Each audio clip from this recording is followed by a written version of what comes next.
हात हो। म गाडीमा छु, मन विश्वमा उडेको छ। सिक्किम, दार्जिलिङ, कालिम्पोङ,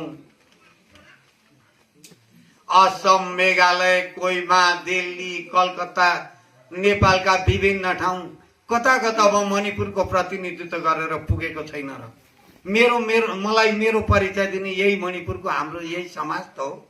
ए मेरा गोर्खे सन्तान, तिमीलाई मेरो नमन। म आइसन पुगे, कति ठुलो आदर सत्कार। आइसन हुन त यहाँ साप्ताहिक पुराण मात्र त लागेको हो, सबै धर्म प्रेमीहरूले गरि ल्याएको कुरो। तर यहाँ यस पुराणले एकपल्ट फेरि हामीलाई बिउजाएको छ भन्न मन लाग्यो मलाई। कि तपाईहरू बिउजिनु भएको छैन?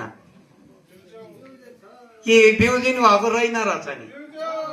ए मलाई चाहिँ लागेको छ यहाँको जमघट, कार्यमा सक्रियता, व्यवहारमा नम्रता, यसले हामीमा नवीन विचारधाराको प्रभाव अवश्य ल्याउनेछ।